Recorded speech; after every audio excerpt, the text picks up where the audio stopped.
Tell me your name. I'm Stella, and I live in Lexington, Kentucky.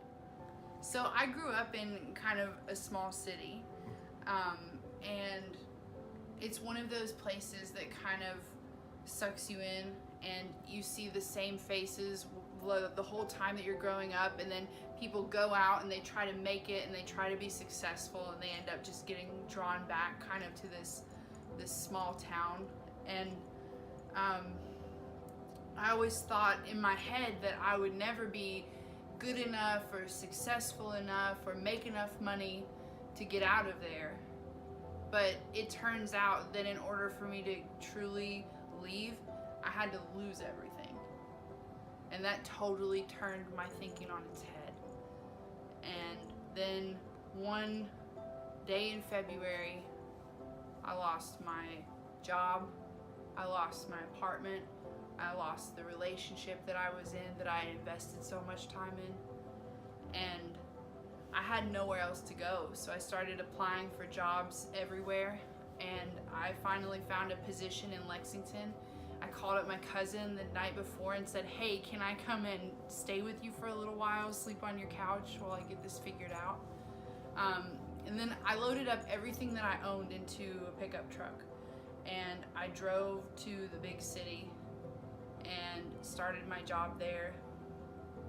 And then within a year, I fell in love with my husband. We got married, and now we've started a business where we own a liquor store downtown, and we built that from the bottom up. So, And how did you meet your husband? I met my husband because, that's a really funny story, because I almost missed out on meeting him altogether because I was so focused on the past. And, I wanted, now this is like really hard for me to talk about because it's really personal, but, I was having a New Year's party, and I wanted my ex to come, and he was out of state at the time, and I was really upset about it, because it was kind of hard for me to get over him. And so, but when he couldn't come, I ended up inviting somebody else instead, and then that person asked me if they could bring someone with them, and I said, sure, it's a party, the more the merrier. And the person that he brought with him ended up being my husband. So that's something that I think about a lot.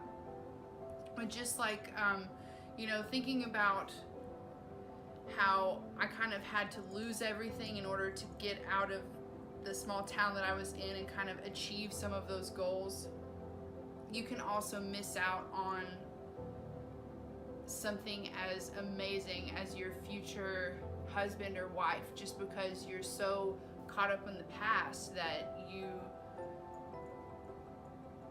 just can't let go of it, and you could miss out. So that haunts me all the time. Like, what if my ex had been able to come to the New Year's party?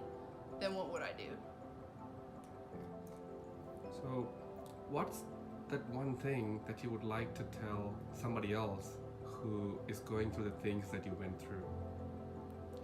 The most important thing is, no matter how dark things look today, and no matter what kind of struggles you're going through right now, you never know what next year's gonna bring, truthfully.